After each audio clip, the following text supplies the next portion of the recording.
volunteer network, which you just heard about. When people come into conservation, they don't realize how many hours of volunteer work actually goes into a number of our conservation organizations and things actually happening on the ground. But both this conference here and what I'm going to present to you a little about is about that. But before I tell you something about SSC or IUCN, I'm taking two steps backwards and talking about what species is all about. Now, I know that the meeting here is not only about species, but I want to fly the species flag for a minute.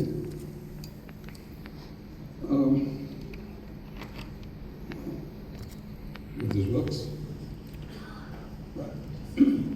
So what is biodiversity? I mean, species is fast becoming a term which is not fashionable in today's circles of both politics as well as even conservation. Even conservation. I was talking to a conservation head honcho the other day, and he said, oh, my organization doesn't do species anymore. We only do landscapes. And I asked him whether his landscapes were on Mars or on Mercury or whereabouts his landscapes lay. If it is on Earth, the thing that distinguishes Earth and us from other planetary systems is life. So the idea that biodiversity is equal to species is equal to life, and no ecosystem or landscape that we're talking about on our planet really exists without species or life is a basic concept that even some of our established conservationists don't necessarily get, let alone our political leaders, many of whom I now have to speak with and convince them that species conservation is important for their countries or their regions. It's a humbling fact that there are at least estimated to be 8.5 million species, perhaps many, many more. When I come to my groups of SSC, I'll tell you, one of my latest groups is soil biota.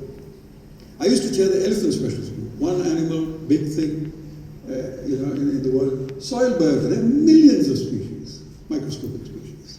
So the number of species that are in the earth, are on the earth, are inestimable.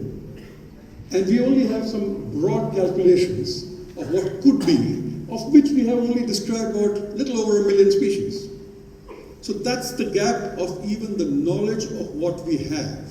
And again, coming back to the species I worked on, which is the elephant, when I started my career, people told me there were 2 elephants on Earth, the Asian elephant and the African elephant. Now we know there are 3. The forest elephant of Africa is far different from the savanna elephant and probably closer related to the Asian elephant. We've just, in my tenure as chair of the Asian Elephant Specialist Group, we have described a new subspecies in Borneo. So we don't even know how many of the largest animal on Earth, on land, we have, let alone the small species. So that's the level of knowledge. But why do we, I think this is, oops, this is a very sensitive trigger.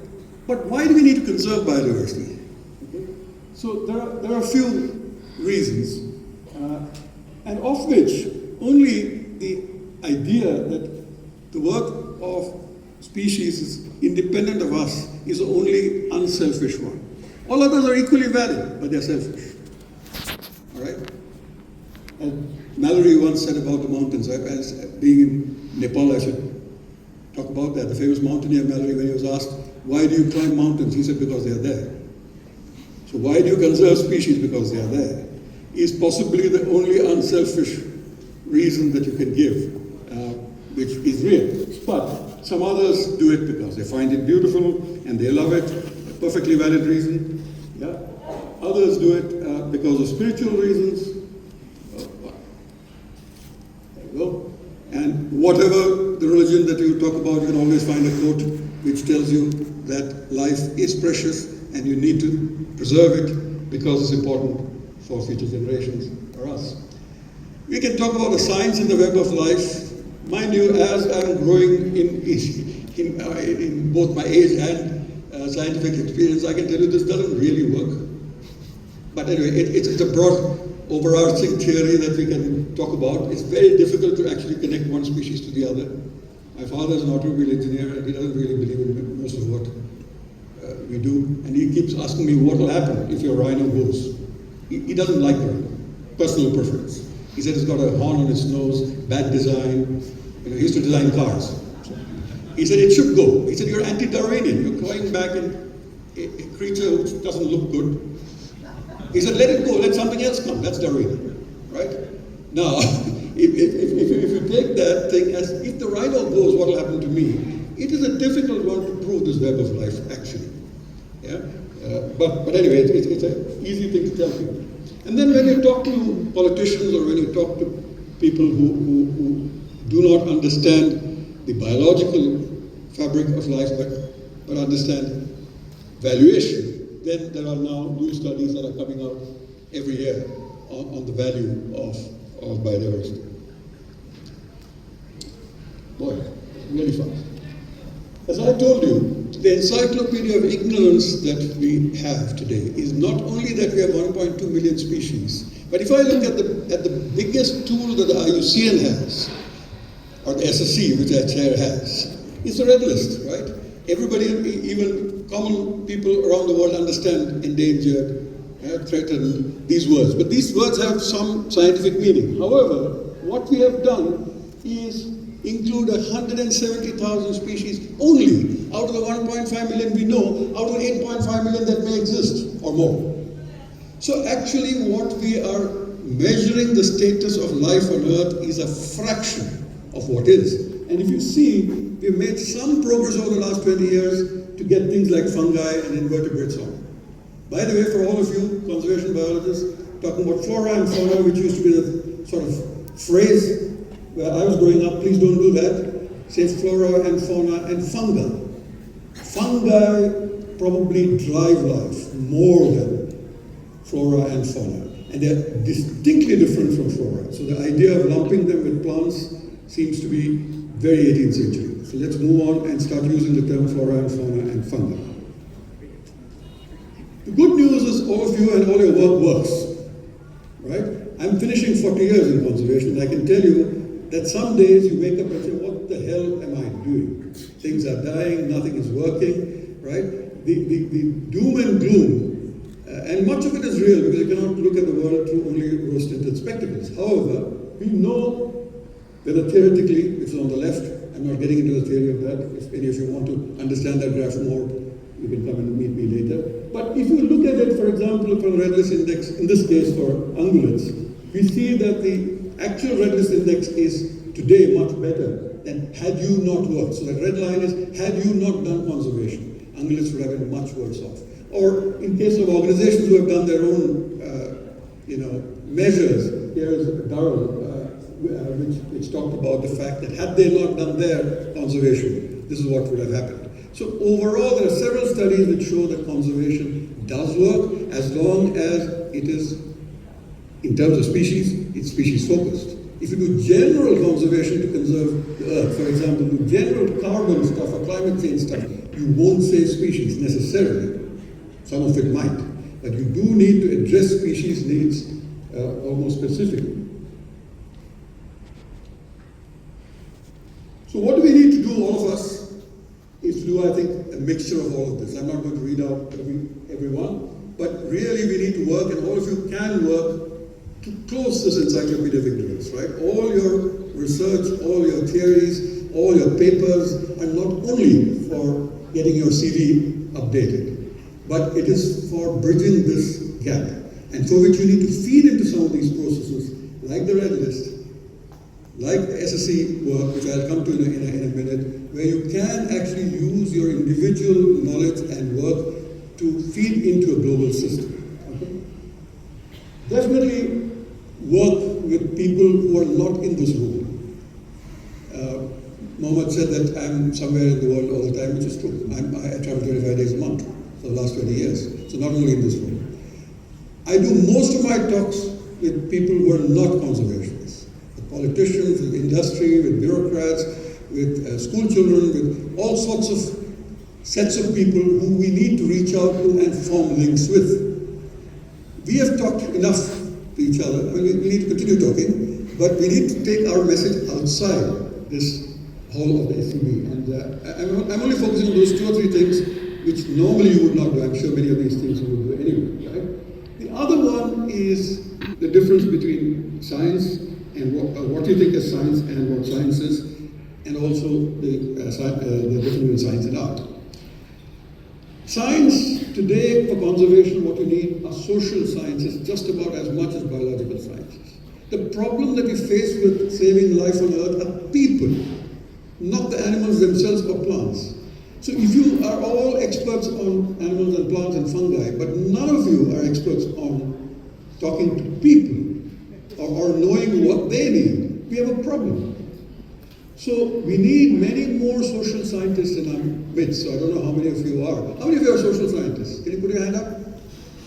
That's not too bad. Still in the minority compared to the overall group, but at least there seems to be some of you. So I'm absolutely all for social scientists really coming to such forum. The other thing is, remember that science is a great tool, but conservation is an art.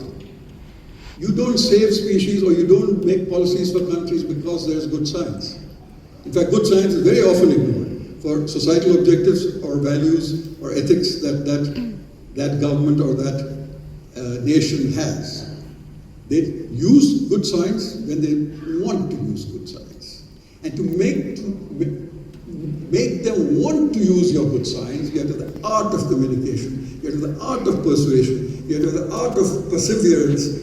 And using a cricket analogy, you need to stand at your crease on the pitch, dodging bouncer after bouncer, ball after ball, and just be there and play the game out. It's a long game, conservation.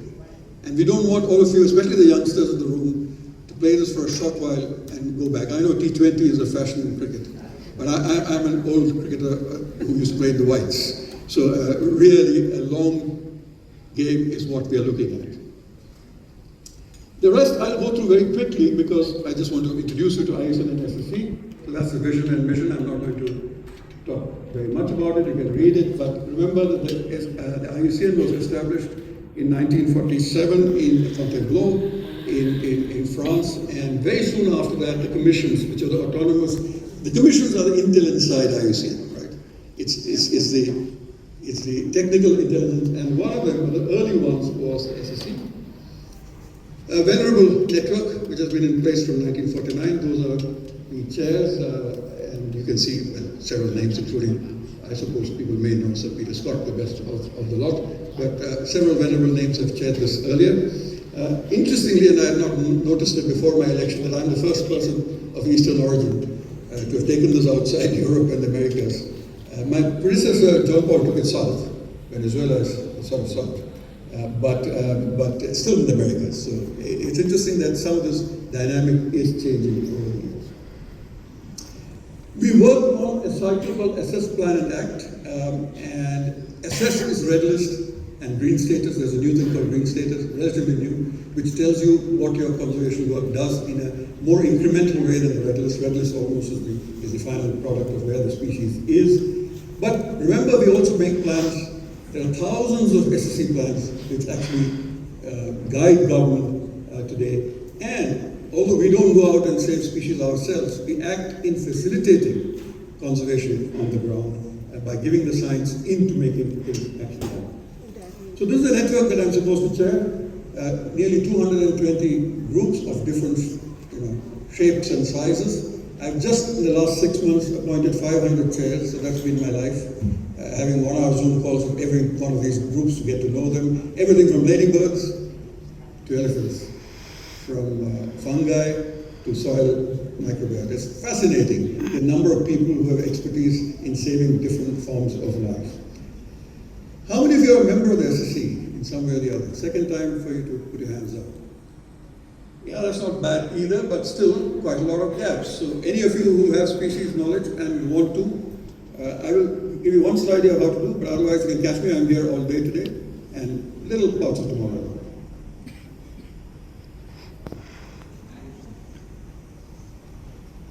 those of the groups which have logos are up here.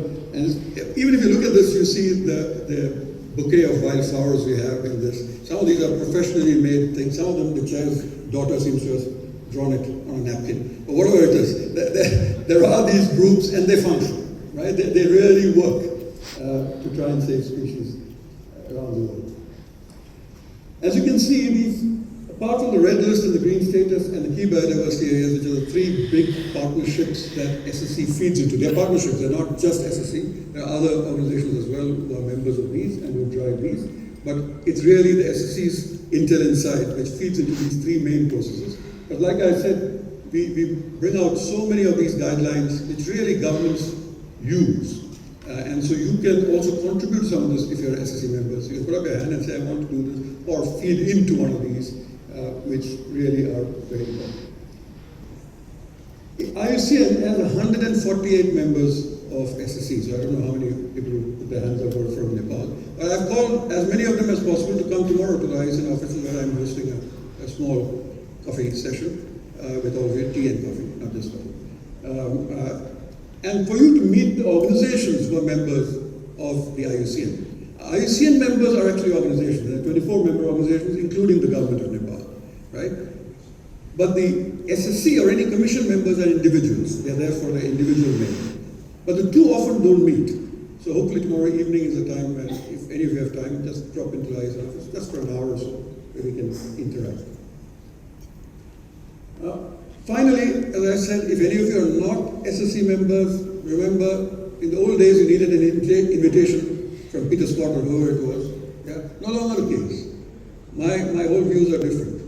IUCN is a big umbrella, all of you are welcome. As long as you have a specialization and you want to contribute, put up your hands, right into the chair of the specialist group, or you can go directly into the portal and do so. And your membership can be useful for SSC, useful for conservation, and I think useful for you to put even in your CVs. It's a good thing, but please don't do it for only putting in your CVs, because chairs have been told that they should look for active members who do something. So put up your hand to do one thing, that's all. One contribution a year into the Species Survival Commission would be greatly valued. Right? Apart from making sure there are good members from into SSC, another thing I'm working with the SCB in is to ensure that we can get our journals, which my tenure with SCB, I know the position of the journals, both in terms of quality and wonderful thing, and the cash budgets that they operate with. And what SSC has done with Oryx and other journals, I want to bring to SCB as well, which is that we have the budget to pay upfront something to the SCB so that they can be happy and manage the journals. In return, I want X number of articles published by the youth here, or young people, for free, right? So that young people, especially young people, but others too, who are SSC members, can use the SSC affiliation and get into our journals easier and without cost. That's how to become a member. Yeah, as I said, I'm not going to read out all. The different groups have different formats. Just go into the thing, but whatever their terms of reference are, they are been absolutely told to welcome everybody in a non-exclusionary manner, as long as you have a specialization that's useful for the group and for the species, and you're willing to be active. So these two things are non-negotiable, but if you have that, then broadly we will welcome you. That's it. You can connect with the SSC or directly, or with me directly. And as I said, I'm personally here for 2 days, 1.5 days. So welcome to come up to me, especially youngsters, please. I get sometimes cynical when I talk to older people. And I need to keep my hope up. So please, all of you are welcome to come and speak. Thank you very much. And all the best.